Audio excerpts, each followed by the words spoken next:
નમસ્તે વિદ્યાર્થી મિત્રો, હું છું ભાર્ગવ લાઠિયા અને સ્વાગત છે તમારું ફરી પાછું આપણી આ એજ્યુકેશનલ એક્સપર્ટ યુટ્યુબ ચેનલ ઉપર. મિત્રો, આજે આપણે ધોરણ 10માં વિષય વિજ્ઞાન અને ટેકનોલોજીમાં લિબર્ટી પેપર સેટ 2026નું પ્રશ્નપત્ર 9નો વિભાગ ડીનું સોલ્યુશન જોવાના છે. બરાબર, ચાલો તો શરૂઆત કરીએ. આગળના વિભાગો જો તમે ન જોયા હોય, નીચે લિંક આપેલી છે. બરાબર, વિભાગ ડીમાં છે સોડિયમ હાઇડ્રોક્સાઇડની બનાવટની ઔદ્યોગિક પ્રક્રિયામાંની એક પ્રક્રિયામાં આડ નિપજ તરીકે એક વાયુ ઉત્પન્ન થાય છે એક્સ. આ વાયુ ચૂનાના પાણી હારે પ્રક્રિયા કરીને વાય આપે અને જે રાસાયણિક ઉદ્યોગમાં બ્લીચિંગ એજન્ટ તરીકે વપરાય છે. તો અહીં સંકળાયેલી પ્રક્રિયાનું સમીકરણ આપો અને એક્સ અને વાયને ઓળખો. ચલો, અહીંયા કીધું કે સાહેબ વાય જે છે બ્લીચિંગ પાવડર તરીકે વપરાય, તો વાય બ્લીચિંગ પાવડર જ છે CaOCl2. બરાબર, તો ઉત્પન્ન થયેલો વાયુ એક્સ તરીકે ક્લોરીન છે અને પ્રક્રિયા તો કે કેલ્શિયમ હાઇડ્રોક્સાઇડ, એની Cl હારે પ્રક્રિયા તો CaOCl2 અને H2O. આ NaCl જલીય દ્રાવણનું વિદ્યુત વિભાજન કરો તો NaOH મળે, ક્લોરીન મળે અને હાઇડ્રોજન છૂટો પડે. ચાલો, પ્રયોગ આપ્યો છે ધાતુ કાર્બોનેટ અને ધાતુ બાયકાર્બોનેટની એસિડ સાથેની પ્રક્રિયાથી કાર્બન ડાયોક્સાઇડ વાયુ ઉત્પન્ન થાય છે તે દર્શાવતો પ્રયોગ વર્ણવો. તો હેતુ મંદ હાઇડ્રોક્લોરિક એસિડની સોડિયમ કાર્બોનેટ કે સોડિયમ બાયકાર્બોનેટ સાથેની પ્રક્રિયાનો અભ્યાસ કરવો. સાધનોમાં સ્ટેન્ડ, 2 કસનળી, 2 છિદ્રવાળો રબરનો બુચ, વિમોચન નળી અને થીસલગાણી. પદાર્થોમાં મંદ હાઇડ્રોક્લોરિક એસિડ, સોડિયમ કાર્બોનેટ અથવા સોડિયમ બાયકાર્બોનેટ, ચૂનાનું નીતર્યું પાણી. આ એની આકૃતિ. સૌપ્રથમ એક કસનળી લો, તેમાં થોડુંક સોડિયમ કાર્બોનેટ અને સોડિયમ બાયકાર્બોનેટનું દ્રાવણ ભરો. ત્યારબાદ કસનળીનું જે મોં છે એને રબરના બુચથી બંધ કરો અને તેમાં એક છિદ્રમાં થીસલગાણી અને બીજામાં વિમોચન, આકૃતિમાં દર્શાવ્યું એકમાં થીસલગાણી, એકમાંથી વિમોચન નળી. વિમોચન નળીનો બીજો છેડો ચૂનાને નીતર્યા પાણી ભરેલી કસનળીમાં ડૂબેલો રાખો. હવે થીસલગાણી મારફતે આમાં એસિડ ઉમેરો HCl અને શું થાય છે એનું અવલોકન કરો. તો કે આકૃતિમાં દર્શાવ્યા પ્રમાણે ઉત્પન્ન થતા કાર્બન ડાયોક્સાઇડ વાયુને ચૂનાના નીતર્યા પાણીમાંથી પસાર કરો અને શું થાય એનું અવલોકન કરો. ચાલો, અવલોકન તો કે હાઇડ્રોક્લોરિક એસિડને સોડિયમ કાર્બોનેટના દ્રાવણમાં ઉમેરતા તરત જ ઉભરા સાથે કાર્બન ડાયોક્સાઇડ વાયુ ઉત્પન્ન થાય અને આ કાર્બન ડાયોક્સાઇડ વાયુ ચૂનાના નીતર્યા પાણીને દૂધિયું છે તે બનાવે. તો નિર્ણય આ પરથી કહી શકાય કે સોડિયમ હાઇડ્રોક્લોરિક એસિડની સોડિયમ કાર્બોનેટ બાયકાર્બોનેટ સાથેની પ્રક્રિયાથી ક્ષાર, પાણી અને કાર્બન ડાયોક્સાઇડ વાયુ ઉત્પન્ન થાય છે. 49મો, સાબુ અને પ્રક્ષાલકમાં રહેલા આયનો જણાવો અને એની સફાઈ ક્રિયાવિધિ સમજાવો. તો સાબુમાં રહેલ ક્રિયાશીલ સમૂહ છે COONA અને ડિટર્જન્ટમાં રહેલો SO3Na, સલ્ફોનિક એસિડનો સોડિયમ ક્ષાર અને આ કાર્બોક્સિલિક એસિડનો સોડિયમ ક્ષાર. ચલો, એની સફાઈ ક્રિયાવિધિ તો કે સાબુ એક એવો અણુ છે કે જેના બંને છેડા અલગ ગુણધર્મો ધરાવે. જેનો એક છેડો જળ અનુરાગી છે જે પાણી હારે પારસ્પરિક ક્રિયા કરે. બીજો છેડો જળ વિરાગી પૂંછડી છે જે તેલ કે મેલ સાથે પ્રક્રિયા કરે. જ્યારે સાબુ પાણીની સપાટી ઉપર હોય ત્યારે પૂંછડી છે એ પાણીમાં દ્રાવ્ય થાય નહીં અને તે પાણીની બહાર રહે. તે રીતે પાણીની સપાટી ઉપર ગોઠવાય, એટલે કે આમ મૂંધું ગોઠવાય, માથું નીચે અને પૂંછડી ઉપર. જ્યારે એનું શીર્ષ પાણીમાં દ્રાવ્ય થાય, જ્યારે પાણીની અંદરના ભાગમાં સાબુના અણુ એક વિશિષ્ટ પ્રકારે ગોઠવાય. આવડી આકૃતિ દર્શાવી આવી ગોઠવણ જેમાં જળ વિરાગી પૂંછડી ઝુમખાની અંદર હોય, પૂંછડી બધી અંદરની સાઈડ છે અને માથાવાળો ભાગ તો કે બહારની સાઈડ છે.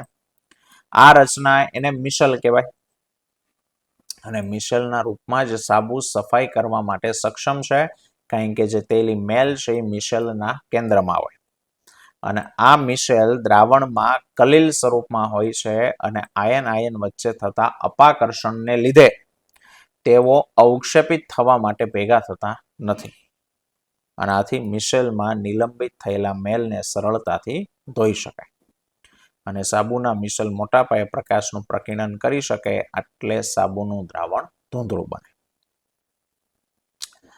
ચલો, આકૃતિમાં ABEF ના નામ આપો. તો A શું છે? જમણું ક્ષેપક, B છે ડાબુ ક્ષેપક, E જમણું કણક અને F ડાબુ કર્ણક. જમણું ક્ષેપક, ડાબુ ક્ષેપક, જમણું કર્ણક, ડાબુ કર્ણક. બીજો, ઉપરયુક્ત ભાગમાંથી પસાર થયેલું રુધિર એ જ માર્ગે પાછું ન આવે એ માટે બે ખંડો વચ્ચે શું આવ્યું હોય? તો કે અહીંયા જમણું છે તેમાં ત્રિદલ વાલ્વ અને અહીંયા દ્વિદલ વાલ્વ. એટલે દ્વિદલ અને ત્રિદલ વાલ્વ.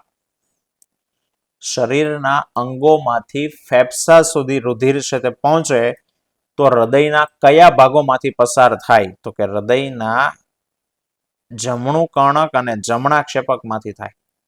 અને ફેફસામાંથી શુદ્ધ થયેલું રુધિર અંગ તરફ ફરે ત્યારે કયા અંગોમાંથી પસાર થાય? તો કે ડાબુ કર્ણક અને ડાબા ક્ષેપકમાંથી. ચાલો, 51મું ઉત્સર્જન છે. મનુષ્યના ઉત્સર્જન તંત્રની આકૃતિ. તો કે પ્રાણી શરીરમાંથી નાઇટ્રોજન યુક્ત હાનિકારક દ્રવ્યોના નિકાલ કરવાની પ્રક્રિયા એને ઉત્સર્જન કહેવાય. મનુષ્યના ઉત્સર્જન તંત્રમાં એક જોડ મૂત્રપિંડ, એક જોડ મૂત્રવાહિની, મૂત્રાશય અને મૂત્ર માર્ગનો સમાવેશ થાય છે. મૂત્રપિંડ. મનુષ્યમાં એક જોડ મૂત્રપિંડ ઉદર ગુહામાં કરોડ સ્તંભની કશેરુકાની પાર્શ્વ બાજુએ આવેલા છે. મૂત્રપિંડનો જે આકાર છે એ વાલના દાણા જેવો છે અને તે ઘેરા કથ્થાઈ રંગના છે, બદામી રંગના છે. તે રુધિરનું ગાળણ કરી અને નાઇટ્રોજન યુક્ત ઉત્સર્ગ દ્રવ્યોને અલગ પાડી અને મૂત્રનું નિર્માણ છે તે કરે છે. મૂત્રવાહિની. તો કે પ્રત્યેક મૂત્રપિંડમાંથી એક લાંબી પાતળી નલિકા ઉત્પન્ન થાય છે જેને મૂત્રવાહિની કહેવાય. તેનો એક છેડો મૂત્રપિંડ સાથે અને બીજો છેડો મૂત્રાશય સાથે જોડાયેલો હોય. મૂત્રવાહિની એ મૂત્રપિંડમાં ઉત્પન્ન થયેલા મૂત્રને મૂત્રાશય સુધી લઈ જવાનું કાર્ય કરે છે. મૂત્રાશય તો કે મૂત્રનો સંગ્રહ કરતી સ્નાયુમય કોથળી છે જેમાં મૂત્ર થોડા સમય માટે સંગ્રહ પામે. અને મૂત્રમાર્ગ તો કે મૂત્રાશયમાંથી શરીરની બહાર ખુલતા છિદ્ર સુધી લંબાયેલો માર્ગ એને મૂત્રમાર્ગ કહેવાય. અને જે નાના છિદ્ર દ્વારા શરીર બહાર ખુલે જેને મૂત્રદ્વાર કહેવાય અને એના દ્વારા મૂત્ર શરીર બહાર નિકાલ પામે. ચલો, નીચે આપેલી ચશ્મામાં કઈ ખામી છે એ કહેવાનું છે. આંખમાં એના માટે કયો લેન્સ વપરાય? તો કે આકૃતિમાં આપેલા જે ચશ્મા છે ઉપરનો ભાગ અંતર્ગોળ લેન્સ, નીચેનો બહિર્ગોળ લેન્સ, તો આને પ્રેસ બાયોપિયા કહેવાય. આંખની જે ખામીને કારણે મોટી ઉંમરની વ્યક્તિમાં ચશ્મા વગર નજીકની વસ્તુ જોઈ શકાતી નથી અને દૂરનું ન દેખાતું, તો એને પ્રેસ બાયોપિયા કહેવાય. ઉંમર વધવાની સાથે આંખની સમાવેશન ક્ષમતા ઘટે અને મોટાભાગના લોકોમાં આંખનું જે નજીક બિંદુ છે એ દૂર ધકેલાય, જેથી ચશ્માનો ઉપયોગ કર્યા વગર નજીકની વસ્તુ એને ન દેખાય. ઘણી વખત લોકોને શુદ્ધિકારક ચશ્માનો ઉપયોગ કર્યા વગર દૂરનું જોવામાં તકલીફ પડે છે અને આ પરિસ્થિતિમાં દૂર બિંદુ ખસીને નજીક આવી જાય. આથી લઘુ દ્રષ્ટિ અને ગુરુ દ્રષ્ટિ બંને ખામીથી વ્યક્તિ પીડાય છે. આ ખામીનું કારણ છે સિલિયરી સ્નાયુ નબળા પડવાથી અને આંખના લેન્સની સ્થિતિસ્થાપકતા ઓછી થવાથી આ ખામી ઉદ્ભવે. આના નિવારણ માટે દ્વિકેન્દ્રીય એટલે કે બાયોફોકલ લેન્સ વપરાય. આ લેન્સમાં ઉપરનો ભાગ અંતર્ગોળ જે દૂરનું જોવામાં મદદ કરે અને નીચેનો બહિર્ગોળ છે જે નજીકનું જોવામાં મદદ કરે. આમ બાયોફોકલ લેન્સ અંતર્ગોળ અને બહિર્ગોળ લેન્સ ધરાવે. 53મો છે સોલેનોઇડ એટલે શું અને એના દ્વારા ઉદ્ભવતા ચુંબકીય ક્ષેત્રની લાક્ષણિકતા સમજાવો. તો કે પાસે વીંટાળેલા અલગ કરેલા તાંબાના તારના હેલિકલ ગૂંચળાને સોલેનોઇડ કહેવાય. હેલિકલ એટલે સ્પ્રિંગ જેવું. આ સ્પ્રિંગ જેવું ગૂંચળું આને સોલેનોઇડ કહેવાય. અથવા અલગ કરેલા તાંબાના તારના અત્યંત નજીક વીંટાળેલા ઘણા બધા આંટા વડે બનતો નળાકાર એને સોલેનોઇડ કહેવાય. ચાલો, જ્યારે સોલેનોઇડમાંથી પ્રવાહ પસાર કરવામાં આવે ત્યારે તેની અંદર અને આસપાસ ચુંબકીય ક્ષેત્ર ઉત્પન્ન થાય. તો આકૃતિમાં તમને દેખાય છે. કેવું છે? તો કે આકૃતિમાં સોલેનોઇડ દ્વારા ઉદ્ભવતા ચુંબકીય ક્ષેત્ર રેખાઓ દોરી છે. સોલેનોઇડ દ્વારા ઉદ્ભવતું ચુંબકીય ક્ષેત્ર ગજિયા ચુંબકના ચુંબકીય ક્ષેત્ર જેવું છે. ગજિયા ચુંબકનું આના જેવું હોય સાહેબ. એના જેવું હોવાને કારણે સોલેનોઇડનો એક છેડો ગજિયા ચુંબકની માફક ઉત્તર ધ્રુવ અને બીજો છેડો દક્ષિણ ધ્રુવ તરીકે વર્તે છે.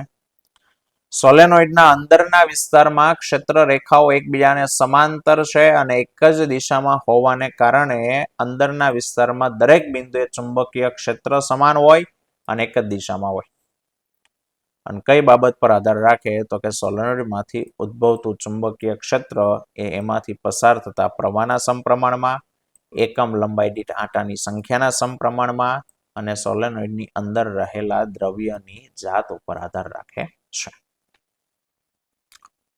ચલો યોગ્ય ઉદાહરણ આપીને આહાર શૃંખલા સમજાવો. તો કે નિવસન તંત્રના સજીવો ખોરાકની જરૂરિયાત માટે એકબીજા ઉપર આધાર રાખીને આહાર શૃંખલા બનાવે. આહાર શૃંખલા સામાન્ય રીતે 3 કે 4 તબક્કાની હોય છે. આહાર શૃંખલાના દરેક તબક્કાને પોષક સ્તર કહેવાય.